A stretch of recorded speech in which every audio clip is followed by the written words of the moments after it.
بسم اللہ الرحمن الرحیم۔ سلسلہ مزارات اولیاء میں خوش آمدید۔ آج ہم جس عظیم ہستی کی بارگاہ میں حاضری دیں گے وہ ہے خیر التابعین، سید المخلصین، امام المتقین، مقتدائے اربعین، قدوۃ الزاہدین، شیخ ملت والدین، امام العاشقین، نفس الرحمن، مستجاب الدعوات، آفتاب امت، سرتاج اولیاء، ابو عمرو اویس بن عامر بن جز بن مالک القرنی المرادی الیمانی، حضرت اویس قرنی رحمۃ اللہ تعالی علیہ۔ حضرت اویس قرنی رحمۃ اللہ تعالی علیہ کی سوانح حیات، واقعات، تعلیمات، اوصاف اور کمالات کا تذکرہ سنیں گے، جو اقلیم عشق کے امام، تاریخ فقر و عرفان میں یکتائے روزگار اور فنا فی الرسول کے بلند مقام پر فائز ہو کر زندہ جاوید ہو گئے۔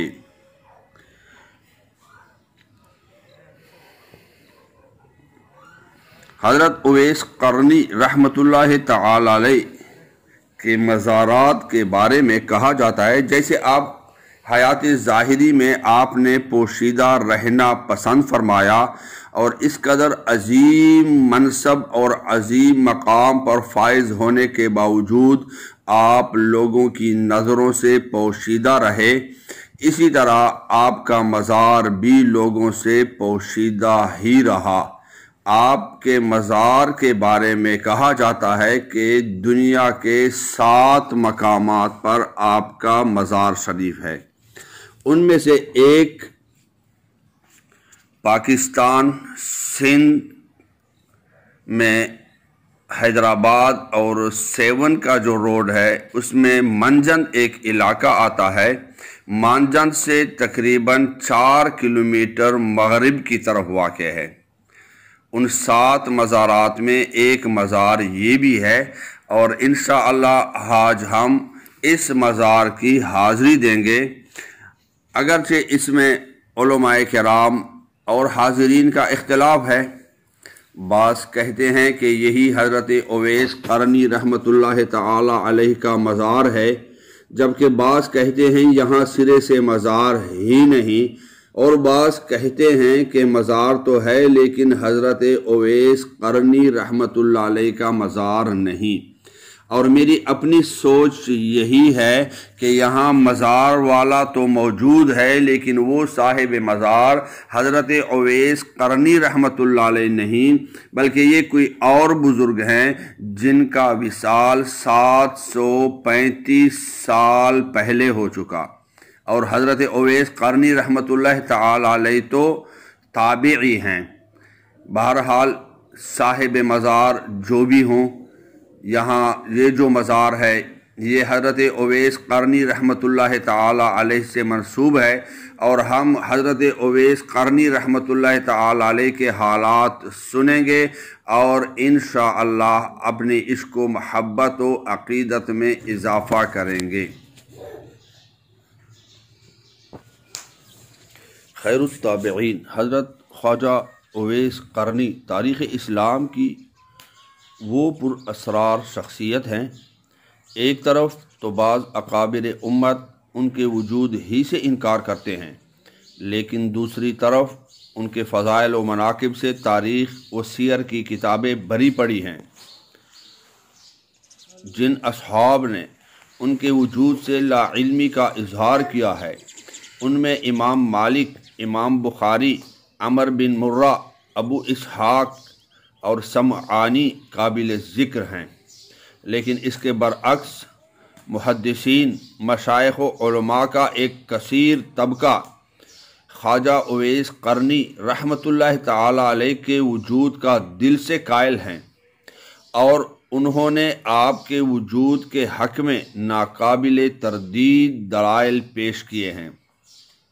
صحیح مسلم میں ان کے مستقل فضائل ملتے ہیں، اور مسند احمد بن حنبل اور مسند ابو یعلا، دلائل بیہقی، مستدرک حاکم، تہذیب التہذیب، اسد اللغابہ، طبقات ابن سعد اور اصابہ وغیرہ میں خواجہ اویس قرنی رحمۃ اللہ تعالی علیہ کے جو حالات بیان کیے گئے ہیں، ان کے پیش نظر ان کے وجود میں کسی شک و شبہ کی گنجائش نہیں رہتی۔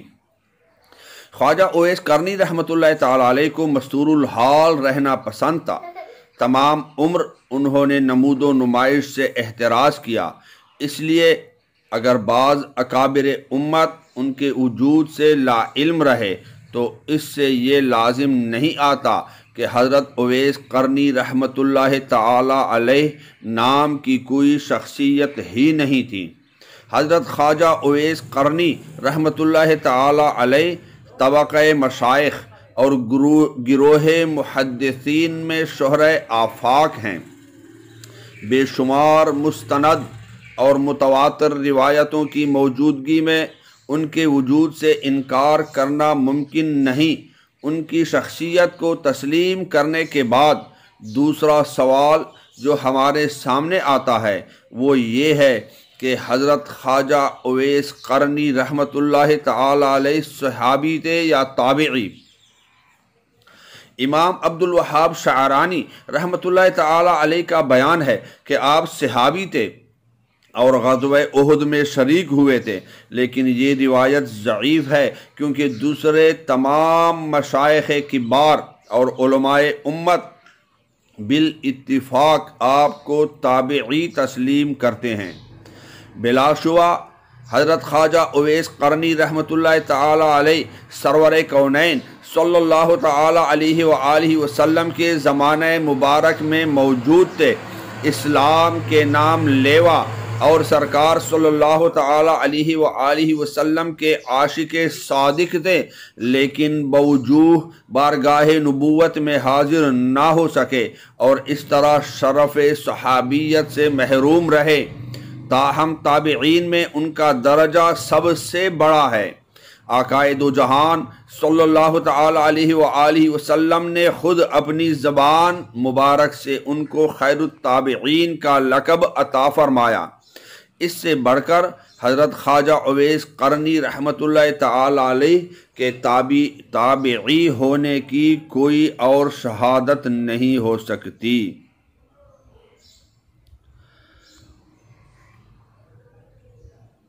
روایت میں ہے کہ حضرت عمر فاروق رضی اللہ تعالی عنہ نے فرمایا کہ مجھ سے رسول پاک صاحب الاولاق صلی اللہ تعالی علیہ وآلہ وسلم نے ارشاد فرمایا کہ اے عمر، یمن کی طرف سے ایک شخص آئے گا جس کا نام اویس ہوگا، اس کے جسم پر برس کے داغ تھے مگر اب مٹ چکے ہیں، فقط ایک داغ درہم کے برابر ہوگا، اس کی ماں بھی ہے جس کا وہ بے حد خدمت گزار ہے، اس کی شان یہ ہے کہ جب وہ اللہ تعالیٰ کی قسم کھاتا ہے تو اللہ تعالیٰ اس کو ضرور پورا کرتا ہے۔ اے عمر، اگر تمہیں موقع ملے کہ اس سے اپنے لیے دعائے مغفرت چاہو تو ضرور ایسا کرنا۔ اسی طرح ایک روایت میں ہے سرکار دو عالم صلی اللہ تعالی علیہ وآلہ وسلم نے مولائے کائنات مولا علی کرم اللہ وجہہ الکریم کو بھی خواجہ اویس قرنی رحمۃ اللہ تعالی علیہ کی نسبت بشارت دی، اور بعض دوسری روایات میں سرکار صلی اللہ تعالی علیہ وآلہ وسلم سے یہ الفاظ بھی منسوب ہیں کہ اویس تابعین میں سب سے بہتر شخص ہوگا، گویا خیر التابعین ہوگا۔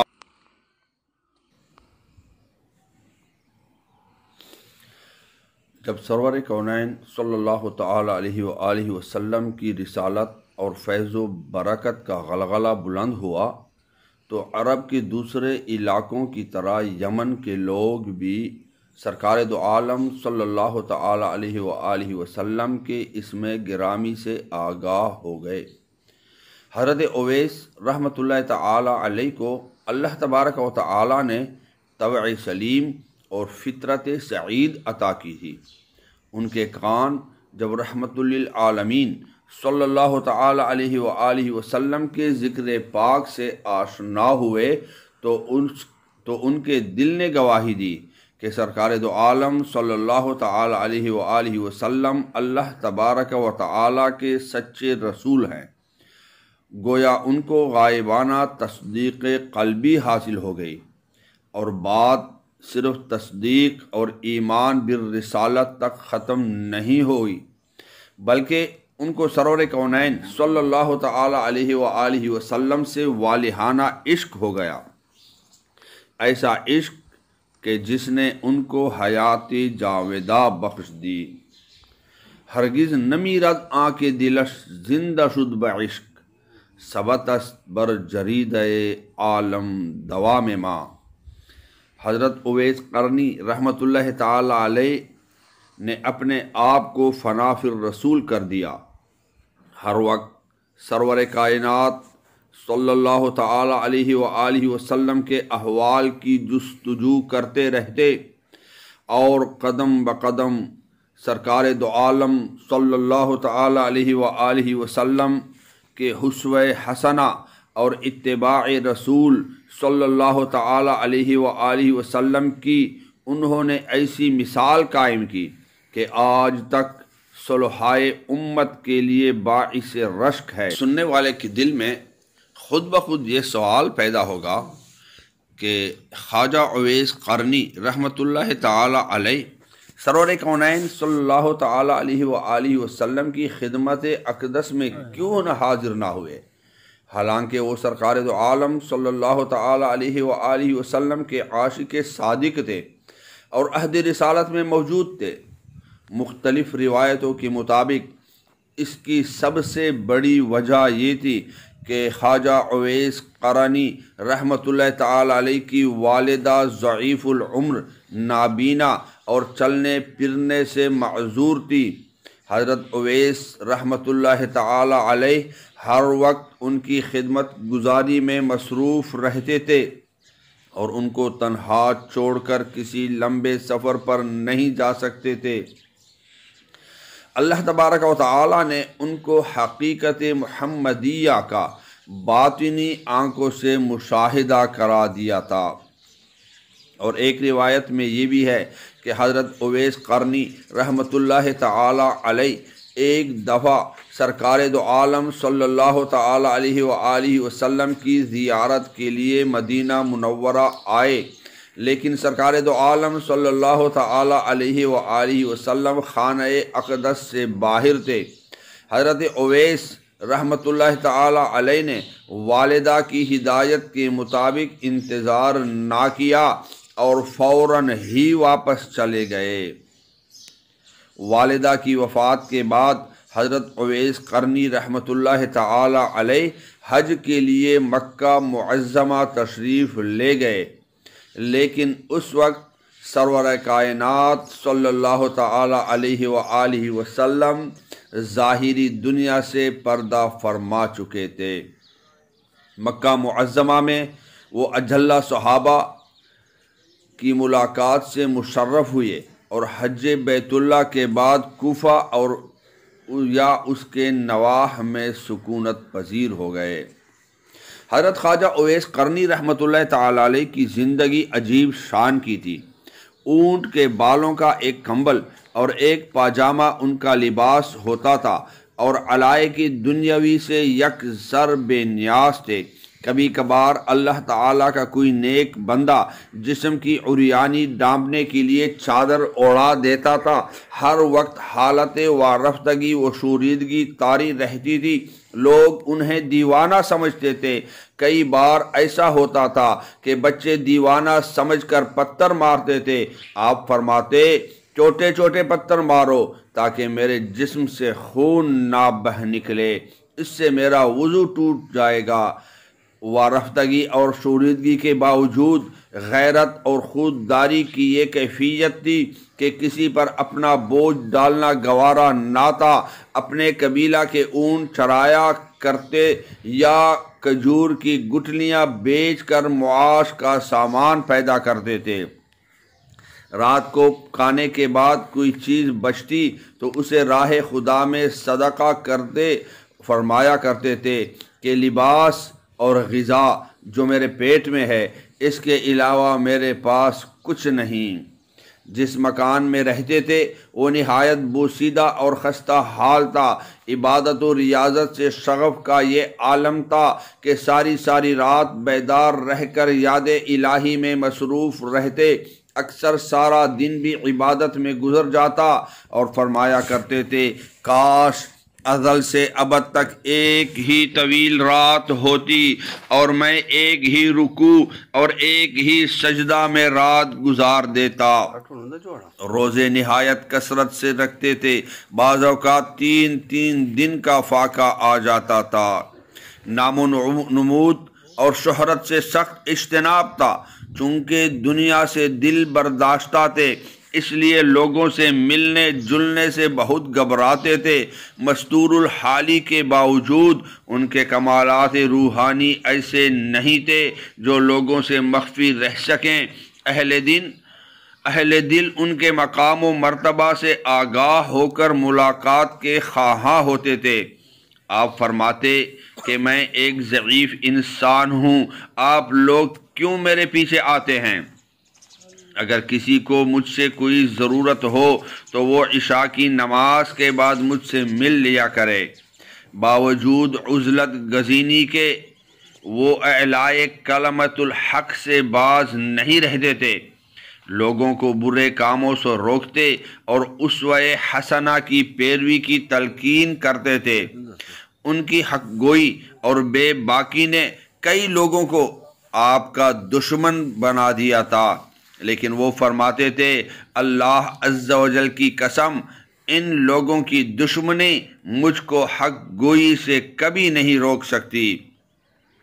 حضرت اویس رحمۃ اللہ تعالی علیہ نے اکابر صحابہ اکرام علیہم الرضوان سے سرور کونین صلی اللہ تعالی علیہ وآلہ وسلم کی احادیث سنی، لیکن ان کو محدث اور عالم مشہور ہونا پسند نہیں تھا، اس لیے کسی حدیث کی روایت کرنے سے ہمیشہ محترز رہے۔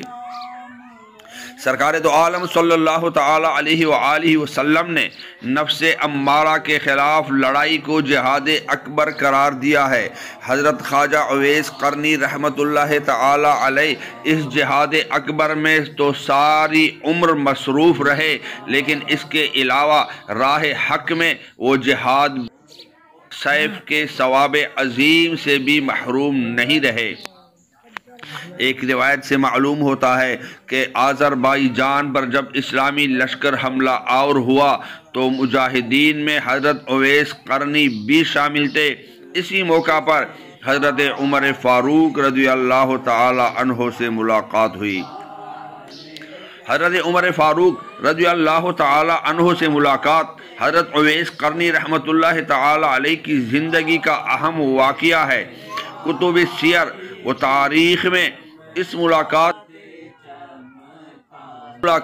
کا حال مختلف طریقوں سے بیان کیا گیا ہے۔ صحیح مسلم کی روایت میں ایسا ہے کہ سرور دو عالم نور مجسم شاہ آدم و بنی آدم نے صلی اللہ علیہ وسلم نے حضرت عمر فاروق رضی اللہ تعالی عنہ کے سامنے ایک موقع پر حضرت اویس قرنی رحمۃ اللہ تعالی علیہ کی کچھ نشانیاں بیان فرمائی۔ اس کے بعد حضرت عمر فاروق رضی اللہ تعالی عنہ ہمیشہ حضرت اویس قرنی رحمۃ اللہ علیہ کی جستجو میں رہتے تھے۔ آپ کے عہد خلافت میں ایک دفعہ یمن سے مجاہدین کی ایک جماعت مدینہ منورہ پہنچی اور مرکز خلافت سے ہدایات لے کر افواج اسلام میں شامل ہونے کی اجازت چاہی۔ وہ عراق عجم، ایران، شام وغیرہ میں مصروف جہاد ہونا چاہتے تھے۔ امیر المومنین کو یمنی مجاہدین کی آمد کی اطلاع ملی تو آپ ان کے پاس تشریف لے گئے اور حضرت اویس رحمۃ اللہ علیہ کا پتہ پوچھنے لگے۔ لوگوں نے بتایا تو آپ سیدھے ان کے پاس تشریف لے گئے اور پوچھا کیا تم اویس بن عامر ہو؟ انہوں نے اس بات میں جواب دیا تو دریافت کیا کیا تمہاری والدہ ہیں؟ حضرت اویس نے کہا ہاں۔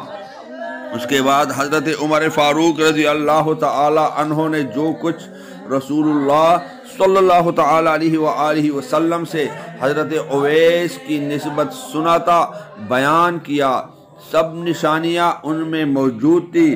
پھر حضرت عمر فاروق رضی اللہ تعالی عنہ ان سے دعائے مغفرت کے طالب ہوئے۔ حضرت اویس رحمۃ اللہ تعالی علیہ نے ان کے حق میں دعائے مغفرت کی۔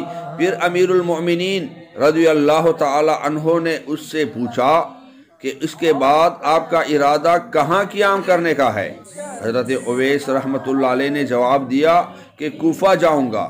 امیر المؤمنین نے فرمایا میں چاہتا ہوں کہ کوفہ کے عامل کو آپ کے مقام و مرتبہ سے آگاہ کر دوں تاکہ وہ آپ کے حسب مرتبہ سلوک کرے۔ حضرت اویس رحمۃ اللہ علیہ نے جواب دیا نہیں اے امیر المؤمنین، میں جس حال میں ہوں اسی میں رہنا پسند کرتا ہوں۔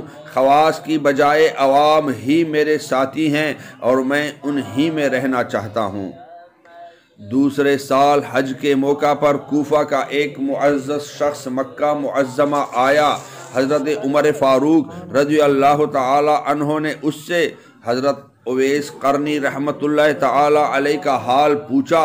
اس نے بتایا کہ وہ ایک بوسیدہ اور خستہ حال مکان میں رہتے ہیں اور نہایت عسرت کی حالت میں زندگی گزارتے ہیں۔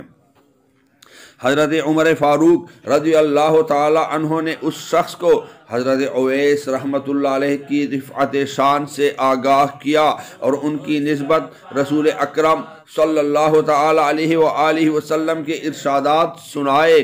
وہ کوفہ جا کر حضرت اویس کی خدمت میں حاضر ہوا اور اپنے حق میں دعا کا خاص گار ہوا۔ حضرت اویس نے فرمایا تم حج بیت اللہ سے مشرف ہو کر واپس آئے ہو، اس لیے مجھے تمہاری دعا کی ضرورت ہے۔ پھر پوچھا کیا تمہاری امیر المؤمنین حضرت عمر فاروق رضی اللہ تعالی عنہ سے ملاقات ہوئی تھی؟ اس نے جواب دیا ہاں۔ اس کے بعد حضرت اویس نے اس شخص کے لیے دعائے مغفرت کی۔ حضرت حرم بن حیان ایک مشہور تابعی گزرے ہیں۔ علماء و مشائخ نے ان کو بزرگان طریقت میں شمار کیا ہے۔ نہایت عابد و زاہد تھے۔ مدت و صحابہ کرام علیہم الرضوان کا فیض صحبت اٹھایا اور زمرہ اولیاء میں شمار ہوئے۔ حضرت خواجہ حسن بصری رحمۃ اللہ علیہ نے ان سے روایت بھی کی ہے۔ حضرت حرم رحمۃ اللہ علیہ خواجہ اویس قرنی رحمۃ اللہ علیہ کے ہم مشرب تھے۔ علامہ ابن سعد، شیخ فرید الدین عطار اور امام غزالی نے خواجہ اویس قرنی رحمۃ اللہ علیہ سے ان کی ملاقات کا حال لکھا ہے۔ اسے پڑھ کر خواجہ اویس رحمۃ اللہ علیہ کے مقام بلند کا کس قدر اندازہ کیا جا سکتا ہے۔ جن دنوں حضرت اویس قرنی رحمۃ اللہ علیہ کوفہ میں مقیم تھے، حضرت حرم بن حیان نے ان کے حالات سے سنے تو دل میں ملاقات کی آرزو پیدا ہوئے۔ سیدھے کوفہ پہنچے، لوگوں سے حضرت اویس رحمۃ اللہ علیہ کا پتہ پوچھا تو معلوم ہوا وہ دریائے فرات کے کنارے کہیں ملیں گے۔ حرم وہاں پہنچے تو دیکھا کہ حضرت اویس لب دریا وضو کر رہے ہیں۔ جسم نہایت نحیف و نزار تھا اور پیشانی نور ایمان سے چمک رہی تھی۔ حضرت حرم رحمۃ اللہ علیہ کا بیان ہے کہ میں نے حضرت اویس رحمۃ اللہ تعالی علیہ کو سلام کیا اور مصافحہ کے لیے آگے ہاتھ بڑھایا۔ حضرت اویس رحمۃ اللہ علیہ نے سلام کا جواب تو دیا لیکن مصافحہ کرنے کی بجائے فرمایا اللہ تم کو زندہ رکھے۔ ان کی ضعیفی اور نکاحت دیکھ کر میرا دل بر آیا اور میں رونے لگا۔ حضرت اویس رحمۃ اللہ تعالی علیہ پر بھی رقت طاری ہو گئی۔ کچھ دیر بعد اویس رحمۃ اللہ علیہ نے فرمایا حرم بن حیان اللہ تعالیٰ تم پر رحم کرے، میرے بھائی تمہارا کیا حال ہے؟ تم کو میرا پتہ کس نے بتایا؟ میں نے کہا امیر المؤمنین حضرت عمر فاروق نے۔ لیکن اے اویس رحمۃ اللہ تعالی علیہ، آپ کو میرا اور میرے باپ کا نام کیسے معلوم ہوا؟ حالانکہ اس سے پہلے ہم کبھی ایک دوسرے سے نہیں ملے۔ حضرت اویس رحمت اللہ تعالی علیہ نے جواب دیا، خدائے علیم و خبیر نے مجھے یہ بتایا ہے، مومن خواہ ایک دوسرے کے شناسہ نہ ہوں لیکن ان کی روحیں ایک دوسرے کو پہچان لیتی ہیں۔ میں نے درخواست کی کہ اے اویس، مجھے رسول اکرم صلی اللہ تعالی علیہ وآلہ وسلم کی کوئی حدیث سنائیے۔ حضرت اویس قرنی رحمت اللہ تعالی علیہ نے فرمایا، افسوس کہ آقائے دو جہان صلی اللہ تعالی علیہ وآلہ وسلم کی خدمت میں حاضر ہونے کی سعادت سے میں محروم رہا۔ سرکار دو عالم صلی اللہ تعالی علیہ وآلہ وسلم کے صحابہ کرام سے بے شک میں نے حدیثیں سنی ہیں، لیکن اس طرح تو تم نے بھی سنی ہے، اور میں محدث اور راوی بننا پسند نہیں کرتا، مجھے اپنے نفس کے بہت سے کام ہیں۔ پھر میں نے عرض کی کہ اپنی زبان مبارک سے مجھے کلام الہی سنائیے۔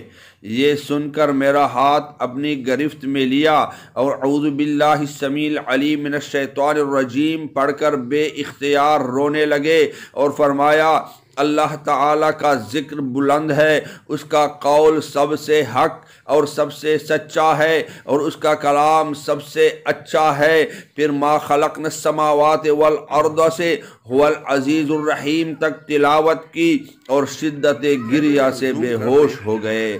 اس کے بعد فرمایا، اے حرم، تیرا باپ مر گیا، اب قریب ہے تم بھی مر جاؤ گے، معلوم نہیں دوزخ میں جانا ہے یا جنت میں ٹھکانا ہے۔ جب تمام انبیاء اور صلحاء کو سفر آخرت اختیار کرنا پڑا تو تمہارا ہمارا شمار بھی مردوں ہی میں ہے۔ پھر انہوں نے زور سے وا امراء کا نعرہ لگایا اور ان کے لیے دعائے مغفرت کی۔ میں نے کہا، اے اویس، حضرت عمر فاروق تو ابھی زندہ ہیں۔ فرمایا، خدائے علیم و خبیر نے مجھے خبر دی کہ انہوں نے سفر آخرت اختیار کیا۔ اس کے بعد حضرت اویس نے درود شریف پڑھا، کچھ دعائیں پڑھ کر فرمایا، اے حرم، میری وصیت یہ ہے کہ کتاب اللہ اور اہل اللہ کی موافقت کرنا، نبی اکرم صلی اللہ تعالی علیہ وآلہ وسلم پر ہمیشہ درود و سلام بھیجتے رہنا، کسی حالت میں بھی موت کو فراموش نہ کرنا، امر بالمعروف اور نہی عن المنکر سے کبھی غافل نہ ہونا، خبردار جماعت اور سنت کی موافقت کبھی ترک نہ کرنا، اور ورنہ قیامت کے دن آتش دوزخ کا سامنا کرنا پڑے گا۔ اس کے بعد انہوں نے میرے لیے دعا کی اور فرمایا کہ اب جاؤ اور میرے لیے دعا کرتے رہنا، میں بھی تمہیں اپنی دعاؤں میں یاد رکھوں گا، آئندہ نہ میں تجھے دیکھوں گا نہ تم مجھے دیکھ سکو گے، اب مجھ سے ملنے کی کوشش نہ کرنا۔ حرم کہتے ہیں کہ پھر میں حضرت اویس رحمت اللہ علیہ سے روتے ہوئے جدا ہو گیا اور میں نے اس کے بعد ان کو پھر کبھی نہیں دیکھا۔ حضرت اویس رحمت اللہ تعالی علیہ کب اور کیسے فوت ہوئے، اس کے متعلق مختلف روایتیں ہیں۔ عام روایت یہ ہے کہ انہوں نے جنگ صفین میں مولائے کائنات مولا علی کرم اللہ وجہہ الکریم کی طرف سے لڑ کر شہادت پائی، اور ایک دوسری روایت کے مطابق انہوں نے معرکہ آذربائیجان میں شہادت پائی۔ ایک اور روایت کے مطابق حضرت اویس رحمت اللہ علیہ اسہال کے عارضہ سے وفات پا گئے۔ دنیا میں 7 مقامات پر آپ کا مزار بیان کیا جاتا ہے، معلوم نہیں کہ حقیقی مزار کون ہے، آپ کا کون سا ہے۔